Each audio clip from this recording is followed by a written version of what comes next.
ভগবান যদি জগতে থাকে ভগবানকে দেখা যায় না কেন? দ্বিতীয় প্রশ্ন ছিল ভগবান যদি জগতে থাকে ভগবান কোন দিকে মুখ করে বসে থাকে? তৃতীয় প্রশ্ন ছিল ভগবান যদি জগতে থাকে তাহলে ভগবানের করণীয় কর্ম কি? কোন একটা জায়গায় একজন ছিল জমিদার, তিনি ছিল কৃষ্ণ বিমুখ, আর তার যিনি মন্ত্রী তিনি ছিল কৃষ্ণ ভজনকারী। একদিন মন্ত্রী বলে বসলো, জমিদার তুমি কি করো? জমিদার আমি ঈশ্বরকে ভালোবাসি, আমি ভগবানকে বড় ভালোবাসি। জমিদার বলে বসলো, মন্ত্রী আমি তোমাকে তিনখানা প্রশ্ন করব।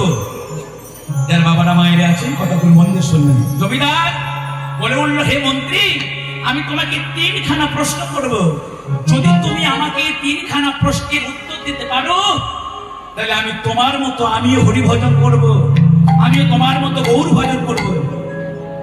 মন্ত্রী বলে উঠলো, জমিদার তাহলে আপনার প্রশ্নগুলো এবার বলি শুনুন।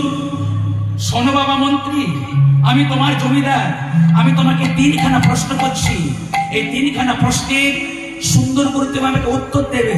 বেশ, তোমার হাতে সময় দিলাম 10 দিন, 10 দিনের মধ্যে আমাকে উত্তর দিতেই হবে। তাহলে আমি কিন্তু তোমাকে যদি না উত্তর দিতে পারো তাহলে তোমাকে শুলে চড়িয়ে তোমাকে অনেক রকম শাস্তি দেব। বলুন বলুন জমিদার আপনার প্রশ্নগুলো কি? জমিদার প্রথম প্রশ্ন করলো, হ্যাঁ গো তুমি যে ভগবানের এত নাম করো ওই ভগবানকে তুমি কোনোদিনের জন্য চোখে দেখেছো? যত জায়গায় ভগবানকে দেখো মূর্তি রূপে দেখো, যত জায়গায় ভগবানকে দেখো ছবির মাধ্যমে দেখো, যত জায়গায় তুমি প্রণাম করো সে তো নড়ে না, সে তো কথা বলে না। তাহলে যে নড়ে না, যে কথা বলে না, সে তোমার ভগবান হলো কি করে?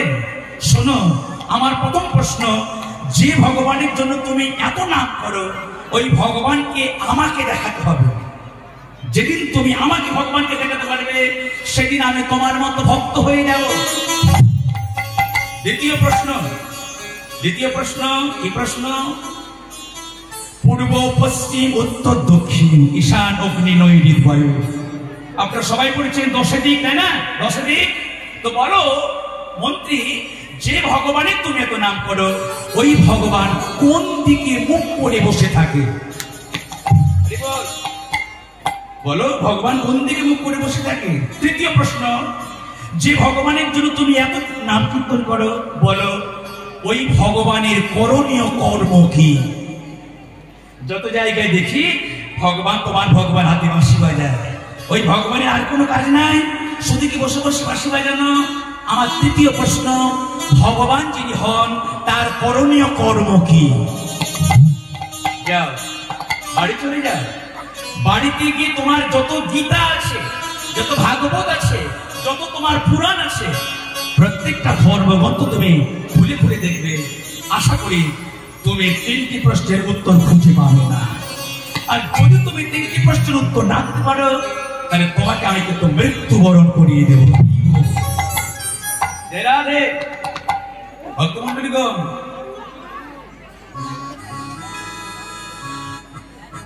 প্রশ্নগুলো শুনলো কে? প্রশ্নগুলো শুনলো ওই মন্ত্রী। বাড়িতে চলে গেল, আর বাড়িতে গিয়ে সমস্ত গ্রন্থগুলো এক এক করে খুলে খুলে দেখছেন। ঠাকুর আমাকে জমিদার সময় দিয়েছে 10 দিন, এই 10 দিনের মধ্যে যদি আমি উত্তর না দিতে পারি তাহলে আমি তোমার নাম গুণগান করতে পারবো না। তুমি আমায় কৃপা করো, তুমি আমায় কৃপা করো, তুমি আমায় কৃপা করো। এই কি তোমার খেলা প্রভু, এই কি তোমার খেলা, এই কি তোমার খেলা প্রভু, এই কি তোমার খেলা।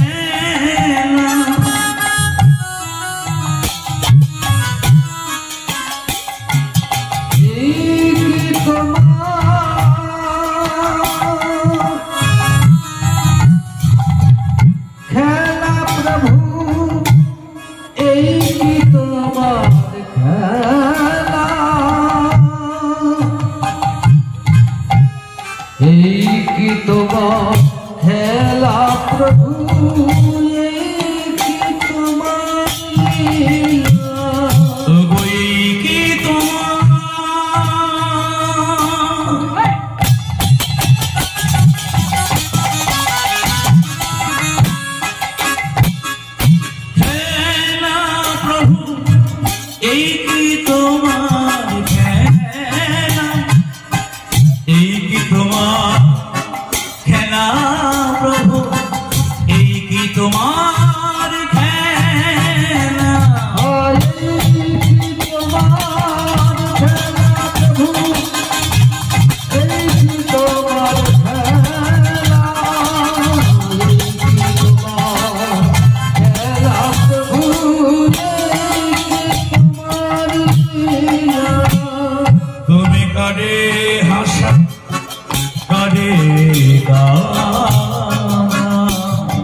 দেখিতে 9 দিন চলিয়া গেল।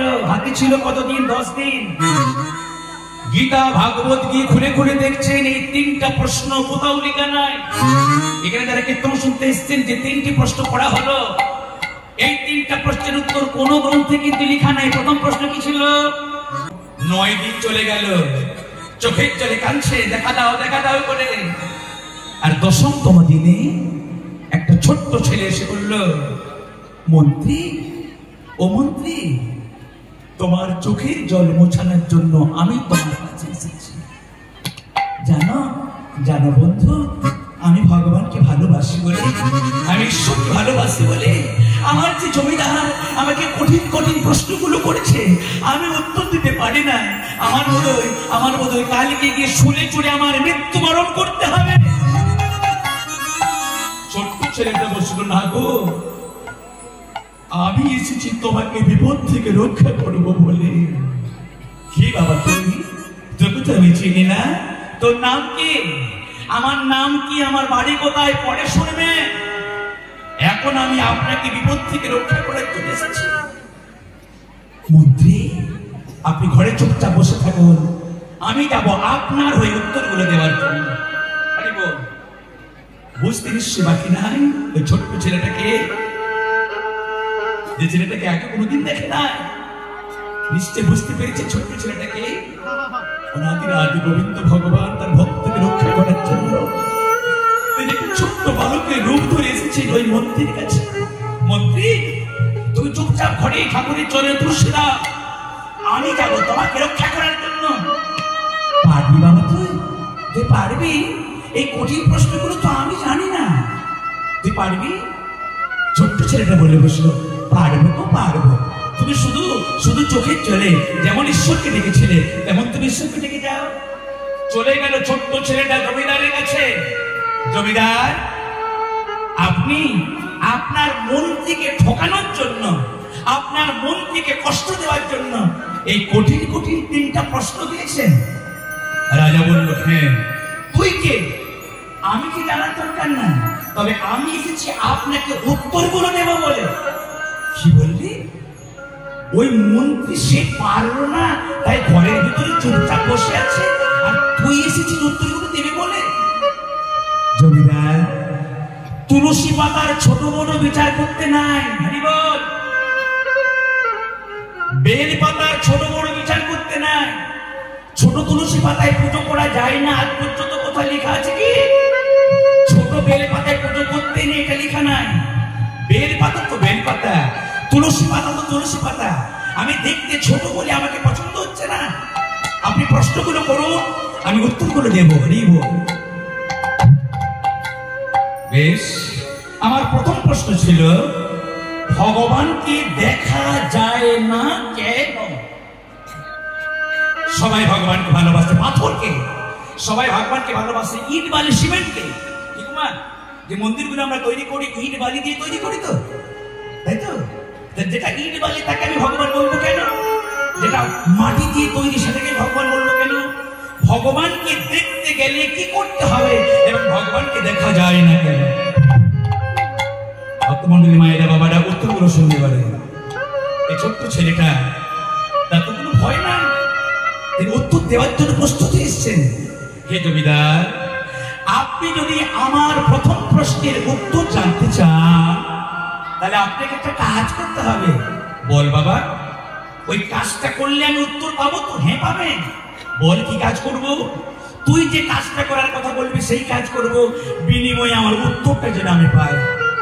জমিদার, আপনার যে এত হাজার হাজার আপনার এত এত প্রজা, আপনি আপনার কোন একটা কর্মচারীকে বলুন আমার জন্য এত বড় একটা গ্লাসে 1 গ্লাস দুগ্ধ আনতে। গ্লাসে করে দুগ্ধ আনতে জানতে পেরে যাও ভগবানকে দেখা যায় না কেন? হ্যাঁ হ্যাঁ, জানতে পারবেন। এই চলে যাতো কারো বাড়ি থেকে, যাদের বাড়িতে গোমাতা আছে, গোমাতা যাদের বাড়িতে আছে, একটু গ্লাসে করে দুগ্ধ নিয়ে আয় তো। দুগ্ধ নিয়ে এলে নাকি বোঝা যাবে ভগবানকে কি করলে দেখা যায়। সঙ্গে সঙ্গে একজন ব্যক্তি একটা গ্লাসে করে দুগ্ধ নিয়ে এলো। এই নি জমিদার, এই নি দুগ্ধ নে। এই ছেলে, এই নে তুই দুগ্ধ নে। তুই বলে বলে ভগবানকে দেখা যায় না কেন? ছেলেটা বলে বসলো, জমিদার এই দুগ্ধটা যে আপনি আমাকে এনে দিয়েছেন, ও জমিদার আপনি না এই গ্লাসটা আপনি নিন, আর আপনি দুগ্ধের গ্লাসটা নিন। আপনি আমাকে দুগ্ধের মধ্য থেকে নবনী ঘৃত, দুগ্ধের মধ্যে নবনী থাকে ইহা সত্য, দুগ্ধের মধ্যে ঘৃত থাকে ইহা সত্য। আপনি আমাকে এই দুগ্ধের মধ্য থেকে ঘৃত এবং নবনী খুঁজে বের করে দিন। জমিদার বলল, বাবা এই দুগ্ধ থেকে নবনী পেতে গেলে, এই দুগ্ধ থেকে ঘৃত পেতে গেলে এই দুগ্ধটাকে গরম করতে হবে। গরম শুধু করলে হবে না, দুগ্ধটাকে মন্থন করতে হবে। মন্থন করার পরে, অনেক কষ্ট করার পরে 1 গ্লাস দুগ্ধ থেকে হয়তো 1 বিন্দু নবনী বা ঘৃত লাভ করা যাবে। জমিদার, আপনার প্রথম প্রশ্নের উত্তর আপনি নিজে মুখে আমাকে দিলেন।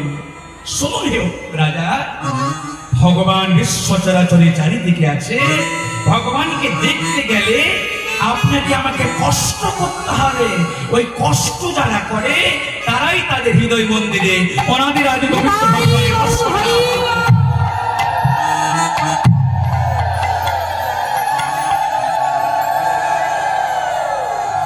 এই কষ্টটার আরেক নাম হলো ভজন করা।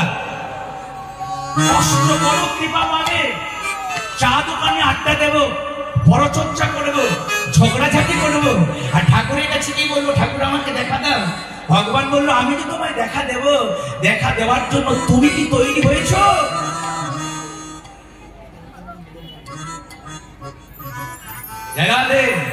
তাহলে প্রথম প্রশ্নের উত্তর হয়ে গেল।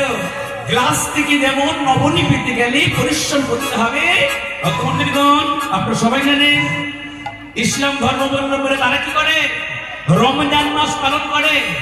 এখানে যারা কৃপা করে এসেছেন নিজের ছাতিতে হাত দিয়ে বলুন তো, আমরা হিন্দু ঘরে জন্মগ্রহণ করে আমরা কি আমাদের পবিত্র মাস, যার নাম হলো রাধা দামোদর মাস, এই রাধা দামোদর মাস আমরা পালন করি? সবাই যে করেনি তা নয়। দেখবেন ইসলাম ধর্মাবলম্বী বেশিরভাগ তারা কিন্তু রোজা পালন করে, রমজান মাসে তারা ঈদ করে। আর আমরা জানি না, অনেকে আছি যে আমাদের হিন্দুদের পবিত্রতম মাস কোনটা, এটা আমরা অনেকেই জানি না। শুনে যান, অনেকে বলে যায়, মুকুন্দ বাবু আমাদের হিন্দুদের পবিত্র মাসের নাম হলো কার্তিক মাস।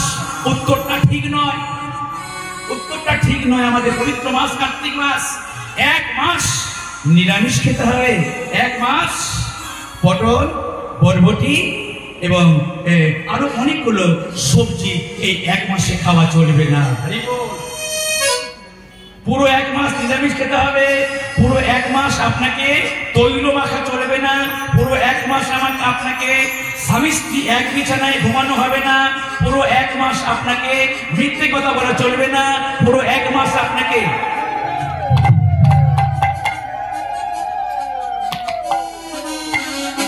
তাহলে নিয়মটা অনেকে বলে কার্তিক মাস, কিন্তু নিয়মটা প্রকৃত এটা না। শুনে যান মায়েরা, আমাদের পবিত্রতম মাস হলো রাধা দামোদর মাস। এই পবিত্রতম মাসটা শুরু হয় দুর্গা পূজার যে দশমী হয়ে গেল, দশমীর পরে যে বিজয়া একাদশী, এই বিজয়া একাদশী থেকে রাস পূর্ণিমার যে একাদশী, আপনাদের কোচবিহারের বিখ্যাত মদন মোহন মন্দির রাস উৎসব হয়। যারা নিয়ম কানুন পালন করতে চান, যদি ভালো লাগে কথাগুলো নিজের ছেলের মতো করে বলে দিয়ে যাচ্ছি, অন্তত একটা মাসের জন্য একটু গোবিন্দের জন্য কষ্ট করবেন। হরি বল। এতদিন ধরে সংসারের জন্য কষ্ট করলেন, সংসার বিনিময় কি দেবে জানি না, কিন্তু গোবিন্দের জন্য কষ্ট করুন। গোবিন্দের জন্য কষ্ট করলে গোবিন্দ নিশ্চয়ই কিছু দেবে। ভগবানকে যে একানা দেয়, ভগবান তাকে পুনরায় ফিরিয়ে দেওয়ানো দেয়। দ্রৌপদী একটা সামান্য কাপড় ছিঁড়ে দিয়েছিল, বিনিময়ে যখন তার বস্ত্র হরণ হয়েছিল তখন তাকে কত বস্ত্র দিল। ভগবানকে প্রশ্ন করছে, ভগবান তুমি কেন আমাকে এত বস্ত্র দিলে? দ্রৌপদী তুমি জানো না, আমি যেদিন শিশুপালকে বধ করেছিলাম সেদিন আমার হাতের মধ্যে রক্ত লেগে গিয়েছিল। সেদিন তুমি আমার দুঃখ দেখতে না পেরে তুমি নিজের আঁচলটা কেটে আমার হাতে বেঁধে দিয়েছিলে। আমি সেদিন বলেছিলাম, দ্রৌপদী আমাকে তুমি যে এইটুকু ছোট্ট কাপড় দান করলে, তোমার যেদিন কষ্ট হবে, তোমার যেদিন দুঃখ হবে, তুমি যেদিন কষ্ট করবে, সেদিন তোমার স্বামী কোনো যদি না থাকে, বিবাহিত যারা মেয়েরা আছে তারা যারা তাদের আপন স্বামী, সেদিন তোমার স্বামীও যদি তোমাকে সাহায্য না করে, আমি তোমাকে সেই দিন সাহায্য করে তোমার সমস্ত দুঃখ যারা যন্ত্রণা উদ্ধার করে তোমার নারী জন্ম আমি ধন্য।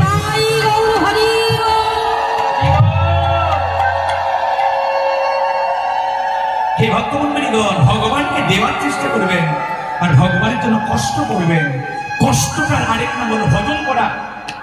ভজন কাকে বলে? ভজন, ভজন মানে হলো ভগবানের জন্য কর্ম করা, ভগবানের জন্য মালা গাঁথা, ভগবানের জন্য ফুল তোলা, ভগবানের মন্দির মার্জন করা। নিজেরা কত পোশাক আমরা পরিবর্তন করি। বাড়িতে যদি আমার বিগ্রহ থাকে, হ্যাঁ, ওই বিগ্রহকেও যদি আমি পোশাক পরাতে পারি, কিছু মনে করবেন, একটা ছোট মুখে বড় কথা বলি, যদি আমার বড় হয়ে যায় অপরাধ মার্জনা করবেন। অনেক মন্দিরে আমি যাই, ওই মন্দিরে দেখি যে মন্দিরে পেতলের রাধা মাধব আছে, ওই প্রথম দিন যে পেতলের রাধা মাধব কিনেছিল দোকানে, সেই দিন থেকে আজ পর্যন্ত ওই পেতলের রাধা মাধবকে কোনোদিনের জন্য তাকে পরিষ্কার করে না। নিজেদের জন্য প্রতি সপ্তাহে সপ্তাহে সাবান মাখে, কিন্তু যে সিংহাসনে গোপালকে রেখেছে, যে সিংহাসনে রাধা মাধবকে রেখেছে, সেই যে নতুন কিনেছিল সেই দিন থেকে আজ পর্যন্ত কোনোদিনের জন্য ভগবানকে একটা জামা পরায় না। কোনোদিনের জন্য ভগবানকে পরিষ্কার করে না, একেবারে কালো কুচকুচো হয়ে পড়ে আছে। মা তুমি এত পরিষ্কার পরিচ্ছন্ন, তোমার গোপাল এমন কেন? বাবা সংসারে কাজ করতে করতে সময় পায় না, ওই গোপালের কাছে এসে কোনো রকমের ফুলটা ফেলে চলে যায়। আগো নিজের জন্য যত্ন করো, আর গোবিন্দের জন্য যত্ন নেওয়ার সময় নাই। শোনো, এটা যে তুমি করছো, এটা কিন্তু তুমি অপরাধ করছো, এটা তুমি পাপ করছো। যে যত কৃষ্ণের জন্য কষ্ট করে, যে যত ভগবানের জন্য কষ্ট করে, ভগবান সে ভক্তকে তত বেশি কৃপা লাভ করিয়া।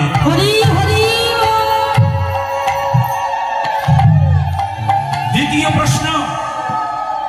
প্রশ্ন কি ছিল? প্রথম প্রশ্ন হয়ে গেল এক গ্লাস দুধ দিয়ে। দ্বিতীয় প্রশ্ন, ভগবানকে একটু প্রসাদ দিয়ে দেবো। দ্বিতীয় প্রশ্ন কি ছিল মায়েরা? দ্বিতীয় প্রশ্ন আমার মনে থাকে না, আপনারা মনে করে দিলে ভালো হয়। হরে কৃষ্ণ। দ্বিতীয় প্রশ্ন কি ছিল? ভগবান কোন দিকে মুখ করে বসে থাকে, তাই না? আমার মনে আছে, আপনাদেরকে জিজ্ঞাসা করলাম কেন জানেন? আপনারা একটা মন দিয়ে শুনছেন কিনা তাই আমি জিজ্ঞাসা করলাম। কিছু মনে করবেন না মায়েরা, কেন অনেক জায়গায় দেখি এইটাতে প্রবেশ করায় ওইটাতে বেরিয়ে যায়। এটা করলে হবে না। কাগজে লিখনোটা ছিঁড়ে যাবে, পাথরে লিখনোটা ক্ষয়ে যাবে। লিখতে যদি হয় হৃদয়ে লেখো।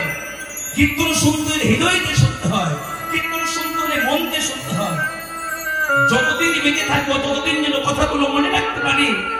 তবে কি কমিটি এত টাকা পয়সা খরচ করে এত তাদের অনুষ্ঠান করে সার্থক হবে? দ্বিতীয় প্রশ্ন, ভগবানকে কোন দিকে রাখে বা ভগবানের মুখমণ্ডল কোন দিকে থাকে? পূর্ব, পশ্চিম, উত্তর, দক্ষিণ, ঈশান, অগ্নি, নৈনিক, বায়ু, উত্থ, অধ। এই 10টা দিক বলো। তোমার রাধামাধব, তোমার গৌরনিতাই, তোমার গোপাল, এই 10টা দিকের মধ্যে কোন দিকে থাকে? এই ছেলে বলতে পারবি তুই? ছেলেটা বলে বসলো, আমি বলার জন্যই আপনার কাছে এসেছি। বল বাবা, তোর প্রথম প্রশ্নের উত্তর শুনে আমার বড় ভালো লেগেছে। এবার বল দ্বিতীয় প্রশ্নের উত্তর। জমিদার, আপনাকে দ্বিতীয় প্রশ্নের উত্তর শুনতে হলে আরেকটা কাজ করতে হবে। বল বাবা, কি কাজ করব? জমিদার, আপনার ঘরে আমার জন্য একটা সুন্দর মোমবাতি জেলে আনুন। একটা মোমবাতি জেলে এই টেবিলের উপরে বসিয়ে দিন। এই বাবা, মোমবাতি জেলে দিলে বোঝা যাবে ভগবান কোন দিকে মুখ করে বসে থাকে। হ্যাঁ গো, আপনি আমার জন্য একটা বড় মোমবাতি জ্বালিয়ে আনুন না। জমিদার বলে উঠলে, কে আছিস? আমার বাড়িতে একটা মোমবাতি জেলে নিয়ে আয় তো। মোমবাতিটা জেলে নিয়ে ছোট্ট ছেলেটার কাছে একটা টেবিলের উপর রেখে দিন। বল বাবা, এবারে ভগবান কোন দিকে মুখ করে বসে থাকে? জমিদার দাঁড়ান, এই যে মোমবাতিটা আপনি জেলে দিলেন আমার কাছে, এবার একটা কাজ করতে হবে। কি কাজ? আপনার ঘরের যত জানালা দরজা আছে সবগুলো বন্ধ করে দিন। আর আপনার ঘরে যত জায়গায় লাইট গুলো জ্বলছে প্রত্যেকটা লাইট গুলো বন্ধ করে দিন। এবং প্রত্যেকটা জানালা দরজা সব বন্ধ করে দিন।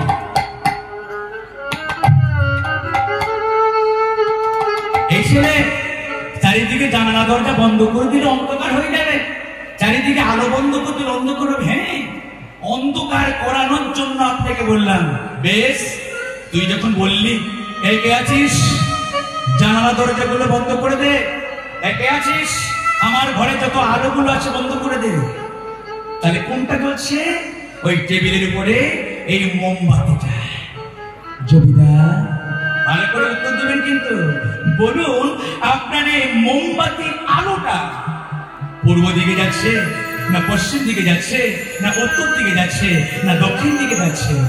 জমিদার উত্তর দিল, বাবা রে, এই মোমবাতির আলোটা চারিদিকে সুন্দরভাবে প্রসারিত। মোমবাতির আলোটা চারিদিকে সুন্দরভাবে প্রসারিত হচ্ছে। শোনো, ভগবানের কোনো নির্দিষ্ট দিক নাই। ভগবানকে যেখান থেকে হোক যদি তাকে কেউ ডাকার মতো ডাকতে পারে,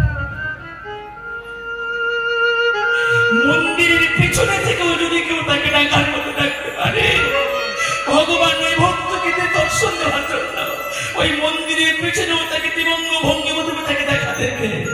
ভগবানের কোনো নির্দিষ্ট মুখ নাই, ভগবানের কোনো নির্দিষ্ট দিক নাই।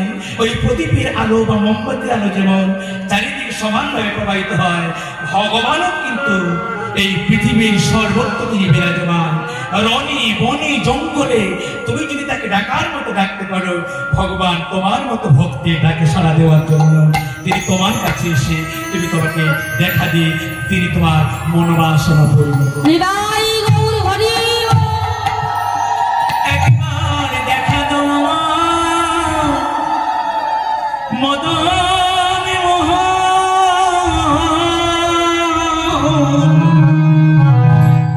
একবারে দেখা দাও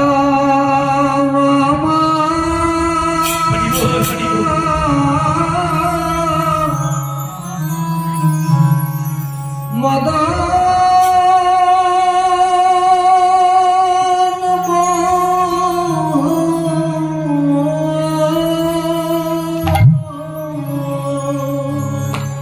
প্রভু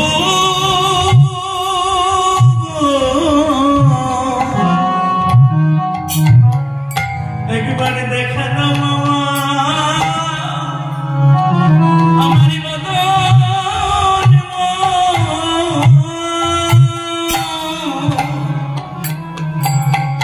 প্রভু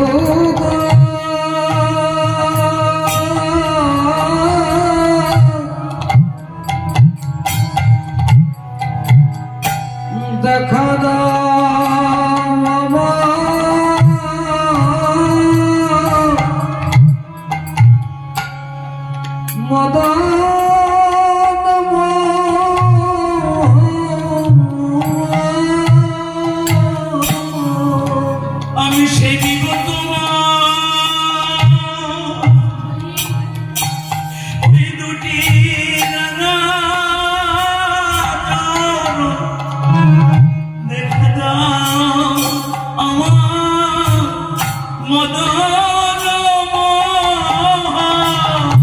আমি সে দেব তোমার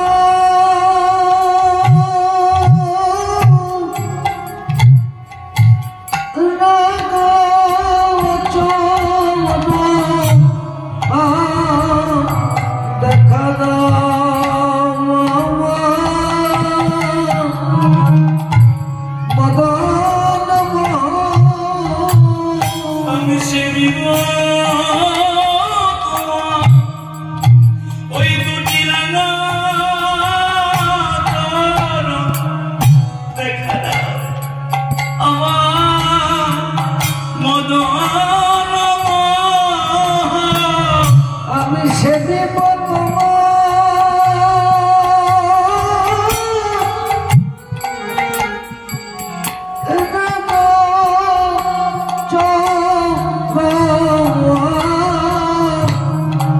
দেখা তোমার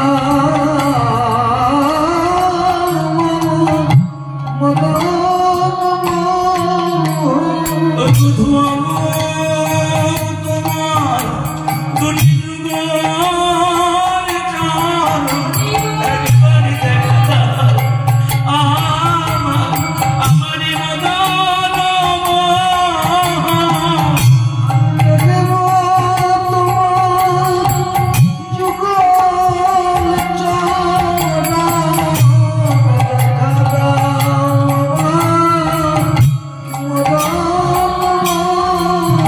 আমি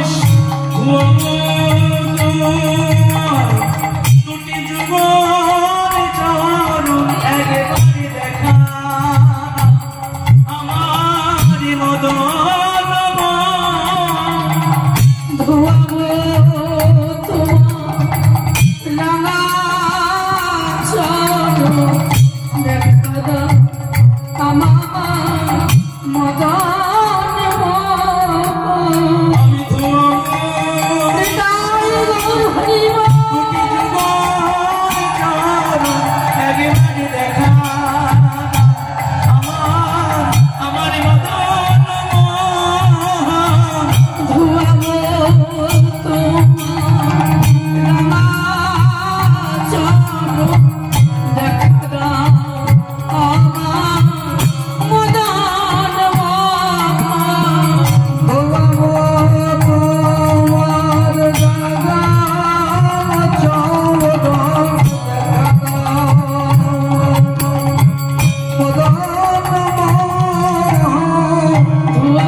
আমি জমিদার দ্বিতীয় প্রশ্নের উত্তর শুনে ভুলে গেল। আরে বাবা, তুই কত সুন্দর উত্তরটা দিলি। প্রদীপের আলো যেমন চারিদিকে যায়, ভগবানের নজর যেমন চারিদিকে আছে, তাই না? অন্ধকার ঘরের ভিতরে যদি আমি কারো কাছে ঘুষ নেই, অন্ধকার ঘরের ভিতরে যদি আমি কোনো চুরি করি,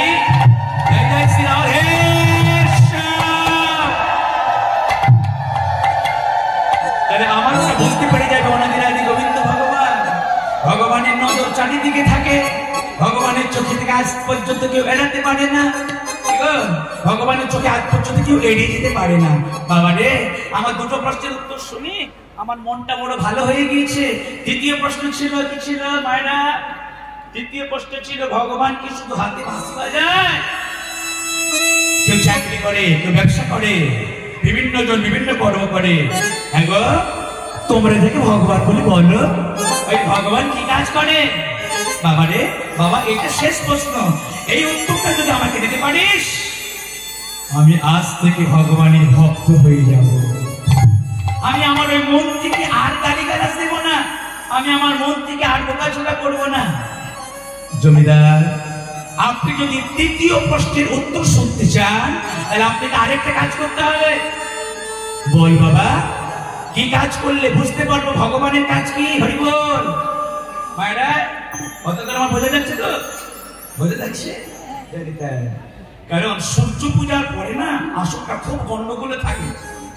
সূর্য পুজো হয়ে যায় তো সবাই একটু নাচানাচি করে, সবাই একটু আনন্দ করে। সূর্য পূজার পরে পরে আসরকে মানে ক্যাপচার করা খুব কঠিন সাধ্য ব্যাপার রাধেশ্বর। তাই আপনাদের যতটা পারা যাবে সেবা করার চেষ্টা করছি। জানি তাই। তাহলে দ্বিতীয় প্রশ্নের উত্তর আমরা শুনবো এখন। ওই ছেলেটা কি উত্তর দিল? জমিদার, ভগবানের কর্ম কি এটা যদি জানতে হয়, তাহলে আপনাকে কি কাজ করতে হবে জানো? বল বাবা, তুই বললেই আমি করব। বল না কি কাজ? জমিদার, সকলের মধ্যে আপনার আসনটা হলো উঁচু আসন। আপনি জমিদার, আপনি সকলে বিচার করেন, তাই না? হ্যাঁ, আপনি কৃপা করে ওই আপনার উঁচু আসন থেকে নিচে নেমে আসুন। এই ছেলে, আমি আমার আসন থেকে নামবো কেন? ওই যে আপনি আমার কাছে জানতে চান ভগবানের করণীয় কর্তব্য কি, তাই তো আপনাকে বলছি আপনি একটু সময়ের জন্য আসন থেকে নিচে নেমে আসুন। ঠিক আছে বাবা, আমি তোর কথার জন্য আমি আমার যে সব থেকে উঁচু আসন জমিদারের আসন, আমি আসন থেকে নিচে নেমে এলাম। আর যখনই জমিদার নিচে নেমে চলে এলো, এই যে ছোট্ট ছেলেটা দাঁড়িয়ে ছিল তাড়াতাড়ি গিয়ে চলে গেল ওই জমিদারের ওই সিংহাসনে। জমিদারের সিংহাসনে বসে পায়ের উপর পা দিয়ে এমন করে পায়ের উপর পা দিয়ে চেয়েছিলেন, তোর সাহস মন্দ নয়, আমার যেটা আসন, যে আসনটা হলো জমিদারের আসন, তুই একটা সামান্য ছেলে হয়ে তুই আমার আসন নিলি কেন? জমিদার, আপনার প্রশ্ন ছিল ভগবান কি কর্ম করে, সেই উত্তরটা আপনাকে আমি দেওয়ার জন্য বললাম। শোনো, চিরদিন কাহারও সমান নাহি যায়। আজকে যে রাজাধিরাজ কাল সে ভিক্ষা চায়। চিরদিন কোন ব্যক্তি একই রকম থাকে না। আজকে যে গরিব আছে, কোনো না কোনোদিন সে ব্যক্তির যে বড় লোক হবে এর কোনো মানে নাই। আর যে ব্যক্তিটা বড় লোক আছে, সে ব্যক্তিটা যে কোনো না কোনো দিন গরিব লোক হবে এটা কিন্তু সে জানে না। জোয়ার ভাটা, দিন রাত্রি, দিন হওয়া মানে রাত্রি হবে, আর রাত্রি হওয়া মানে দিন হবে। জোয়ার হওয়া মানে ভাটা হবে, আর ভাটা হওয়া মানে জোয়ার হবে। ভগবান কি করেন? কর্ম দেখে, কর্ম দেখে কাউকে করে রাজা, আবার কর্ম দেখে কাউকে করে প্রজা। কেউ কিন্তু প্রজা হতে চায় না, সবাই হতে চায় রাজা, তাই না? সবাই হতে চায় রাজা, তাই না? কিন্তু সবাই তো রাজা হতে পারে না। যার যেমন পূর্ব জন্মে কর্ম থাকে, ওই কর্মটা নিরূপণ করে অনাদিরাদি গোবিন্দ কাউকে সুখী করে, কাউকে দুঃখী করে। সবাই আমরা সুখ পেতে চাই, কিন্তু সুখ তো আমরা পাই না। সুখ এবং দুঃখ এটা আমাদের হাতে নাই, এটা কার হাতে আছে?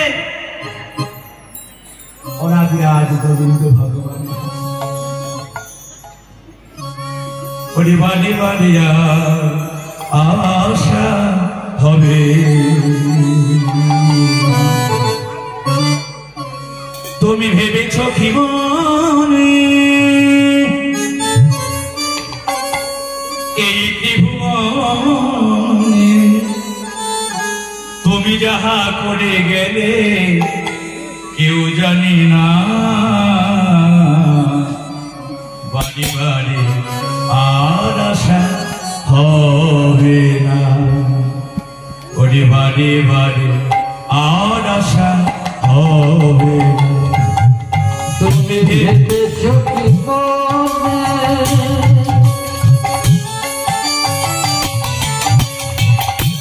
এই ত্রিভুবনে, আর ভেবেছ কি মনে এই ত্রিভুবনে তুমি যাহা করে গেলে আসিয়া হে বাদে বাদে সাবে আয় বাদে বাদে याद जाता হবে সাবধানে চলো রে মন হয়ে হুঁশিয়ার তোমার বেলা যে বয়ে যায় পরে আসে অন্ধকার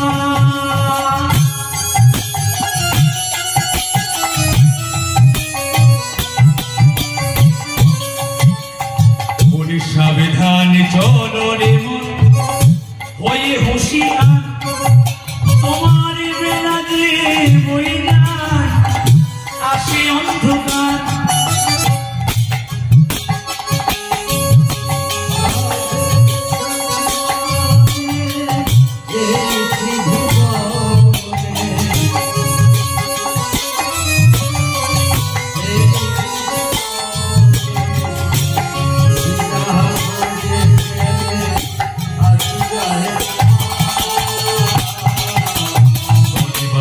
বারে হারি আশা হবে না বাদে বাদে যারে আশা হবে তুমি ভেবেছ কি এই ত্রিভুবন তুমি ভেবেছ কি মনে এই ত্রিভুবনে তুমি যাহা করে গেলে কেউ জানে না বাদে বাদে যারে আশা হবে বাদে বাদে যারে আশা হবে বাদে বাদে